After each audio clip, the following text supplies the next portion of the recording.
Qatar 2022.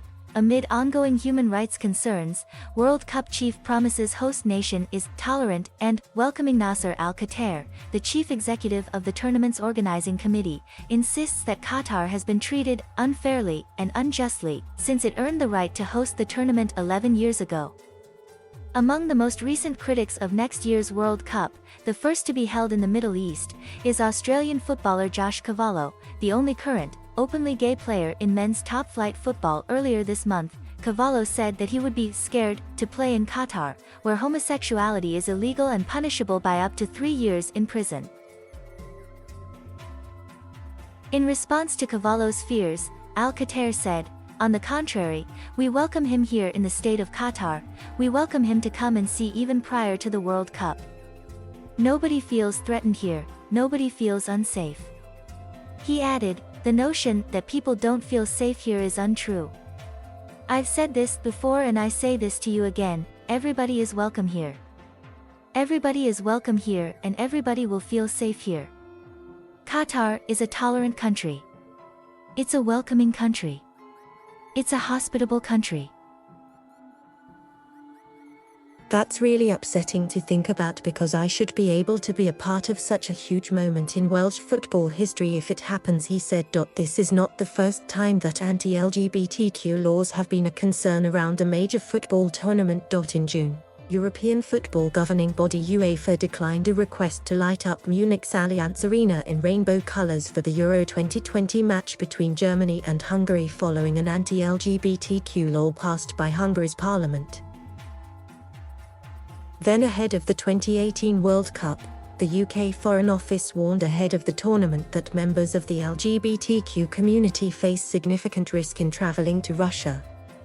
In different countries, there is more leniency to public displays of affection, he said. Qatar and the region are a lot more modest, and Qatar and the region are a lot more conservative. And this is what we ask fans to respect. And we're sure that fans will respect that. We respect different cultures and we expect other cultures to respect ours. Over the past decade, Qatar has also been under pressure regarding its treatment of migrant workers involved in constructing World Cup stadiums, with the International Labour Organization recently saying that the state is inadequately investigating and reporting workplace deaths. Gimaya stressed, though, that blame shouldn't only be laid on Qatar. He said that the Nepalese government and other countries should also be held accountable for not providing workers with proper protection in their destination countries. In a report released this month, the ILO said that at least 50 of Qatar's workers died in 2020 as gaps in data collection by the country's institutions impeded the organization from presenting a categorical figure on the number of fatal occupational injuries. Read, Norwegian broadcaster slams treatment of its journalists reporting on World Cup, but Qatar says they were trespassing illegally. In a statement, Qatar's Ministry of Labour said that figures reported in media on migrant worker fatalities have been wildly misleading, while Al-Khater also refuted that there are gaps in Qatar's reporting of working deaths. "Our work sites are clear. They have contractors, they have worker welfare teams on site," he said. "If there was a fatality, everybody would know about it. It's not something you can hide."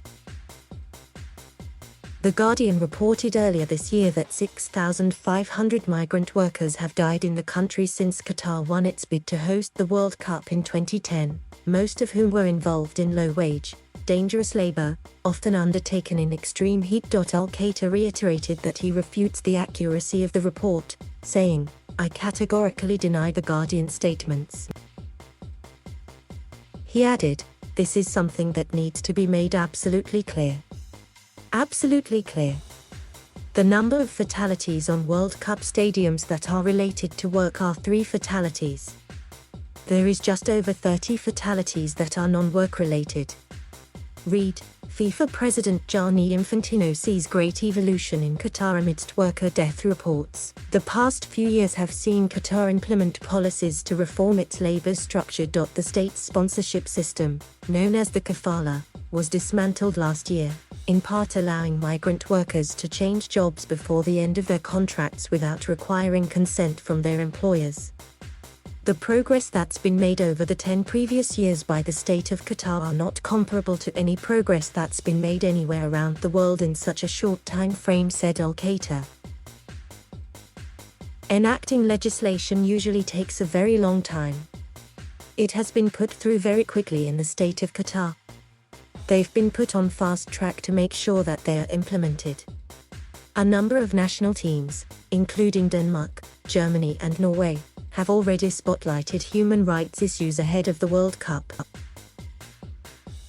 Denmark is the latest to do so after announcing that 2 kit sponsors will give up branding space on the players' training kit in place of messages highlighting human rights issues in Qatar. The country's football union has also said that it will minimize the number of trips to Qatar to avoid promoting events around the World Cup. Are we worried about it? No, I wouldn't say we're worried about it, said Khater. But I think there's a responsibility on these players and there's a responsibility on these federations to make sure that when people are taking positions, they're taking positions that are accurate and reflect reality, because regardless of what people feel are facts, people also need to recognize progress. They need to recognize the responsibility that the state of Qatar has taken on its shoulder to progress, to enact laws, to protect workers' rights, their welfare. For the Qatar 2022 Organizing Committee, it provides a chance to trial some of the World Cup venues in advance of next year's competition. It's going to be a big test and it's going to be a very useful test, says Khater. Next year's tournament, however, will be on a different scale to the Arab Cup, with more teams, more fans and more eyes watching around the world. In the meantime, 13 countries have now qualified for the tournament as the protracted countdown for Qatar 2022 rolls on.